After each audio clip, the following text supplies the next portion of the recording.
मेरा नाम साहिल है। एक दिन मेरे विजय मामा जी का फोन आया और उन्होंने कहा कि वो और मोहिनी मामी किसी काम से शहर आ रहे हैं। मेरी मामी बिल्कुल अपने नाम की तरह ही थी। वो बहुत ही ज्यादा सुंदर और किसी को भी मोह लेने वाली थी। मेरी माँ तो ये खबर सुनकर बहुत खुश हो गई थी। आखिर वो भाई बहन जो थे। पर मैं सिर्फ अपनी मामी के लिए खुश था।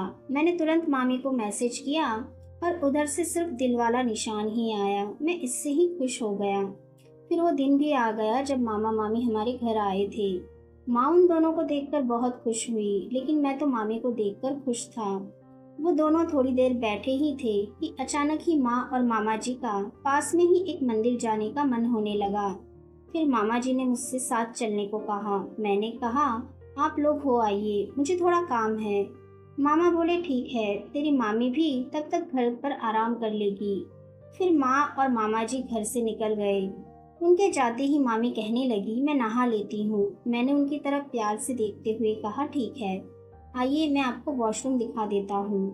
मैं उनका सामान अपने कमरे में रखने चला गया। मामी मेरे पीछे आई और कहने लगी, मुझे अपने बैग से कपड़े निकालने हैं। मैंने कहा, हाँ ले लीजिए।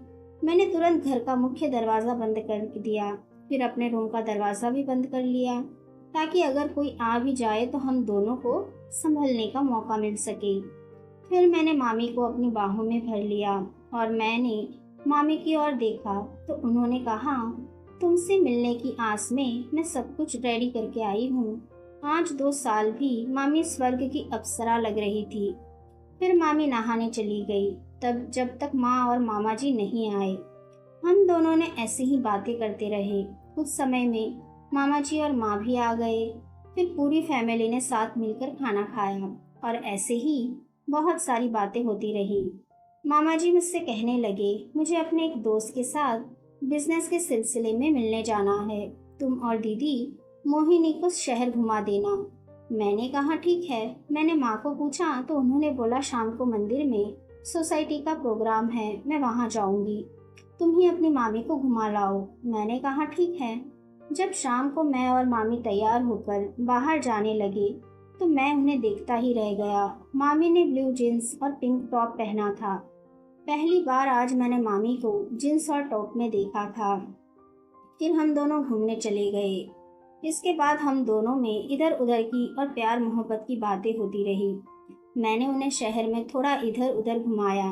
फिर मामी का मूवी देखने का मन हुआ तो हम दोनों ने मूवी देखने चले गए। मूवी काफ़ी रोमांटिक थी, लेकिन मामी के साथ मूवी देखते हुए बहुत ही अच्छा लग रहा था।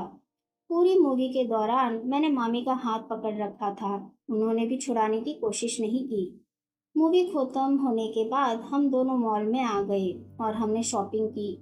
मैंने मामी के लिए 2 ड्रेस पसंद किए थे। उन्होंने भी मुझे कपड़े दिलाए। कुछ देर बाद मैंने मामी से कहा, आप इधर ही रुको, मैं फ्रेश होकर आता हूँ। अब मैं टॉयलेट जाने के बहाने से अलग हुआ और उस मॉल के वेडिंग स्पेशल सेल में चला गया था। वहाँ एक खूबसूरत सा लहंगा चुनरी टंगी हुई थी। मैंने उसे खरीद लिया और पैक करवा कर ले आया। जब मैं आया तो मामी ने मेरे हाथ में बैग देखा और पूछने लगी कि ये क्या लिया है। मैंने कहा, कुछ स्पेशल लिया है, पर अभी नहीं, रूम में चलकर बताऊंगा। अब मामी मेरी तरफ शरारत भरी नज़र से देखने लगी। मैंने उन्हें आंखों से ही इशारा किया और उन्हें चुप करा दिया। फिर हम दोनों हाथ पकड़े एक दूसरे के साथ घूमते रहे। फिर मामी कहने लगी कि मुझे बहुत भूख लगी है, चलो कुछ खाते हैं। तब हम एक रेस्टोरेंट में खाना खाने लगे। खाना खाते खाते बरसात होने लगी और घूमते हुए रात भी हो चुकी थी। हम दोनों भीग भी गए थे और सबसे बड़ी बात, हम दोनों घर से बहुत दूर थे। तो मैंने सोचा बरसात में घर पहुंचना मुश्किल होगा और रात भी हो गई थी। मैंने मामी को समझाते हुए कहा, हम पास में कोई होटल में रुक जाते हैं। वो मेरा मतलब तो समझ गई थी, पर झिझक रही थी। मैंने कहा, मैं घर पर बता देता हूँ। उन्होंने कहा, ठीक है। फिर मैंने घर पर कॉल करके बता दिया। बारिश होने की वजह से हम रास्ते में फंस गए हैं। आने के लिए कोई साधन नहीं मिल रहा, तो हम क्या करें। मामा जी कहने लगे, कोई बात नहीं, तुम वहीं पर किसी होटल या रूम पर रुक जाओ। इतनी बारिश में आने की कोई ज़रूरत नहीं, सुबह होते ही निकल जाना घर के लिए। मेरी माँ ने भी हाँ कह दी और साथ में ये भी कहा कि अपनी मामी का ख्याल रखना। फिर हम एक होटल के रूम लेकर रुक गए। हम होटल के रूम में जैसे ही अंदर आए तो मैंने अपने गीले हो चुके कपड़े चेंज कर दिए। अब मैंने कमरे की रोशनी को हल्की कर दिया था। उस समय मामी को याद आया कि मैंने बैग में कुछ लिया था। वो जल्दी से बैग की तरफ देखने लगी और बोली, क्या है इसमें? मैंने कहा तुम बैग खोल कर देख लो। मामी ने बैग खोला तो उसमें दुल्हन का लाल रंग का लहंगा, चुनरी और उसके साथ कुछ मेकअप का सामान था। तो मामी ये सब देखकर खुश हो गई और शरारत भरी अदा से कहने लगी, अच्छा जी, तो ये आपकी दुल्हन के लिए है? तो मैंने कहा हाँ। अब मैंने मामी से कहा, अब आप अंदर जाकर जल्दी से मेरी दुल्हन बनकर आ जाओ। मामी खुशी खुशी अंदर तैयार होने चली गई। 20 मिनट बाद मामी एक नई नवेली दुल्हन के लिबास में घूंघट निकाले हुए मेरे सामने आई। मैं उन्हें देखकर खुश हो गया। मामी बेड पर दुल्हन की तरह घूंघट ऊपर करके बैठ गई थी। मैं उनके करीब गया और उनका घूंघट उठाने लगा तो मामी बोली, पहले मेरी मुंह दिखाई तो दो। अब मैं अचकचा गया। फिर मैंने अपने गले की सोने की चैन उतारी और मामी को पहनाने लगा। मामी ने मेरे हाथ को पकड़ लिया।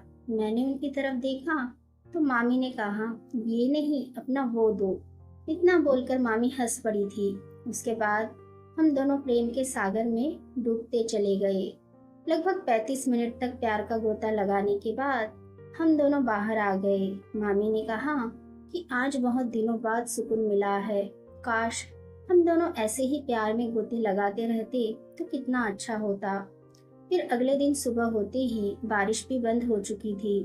उसके बाद हम दोनों घर पर आ गए थे।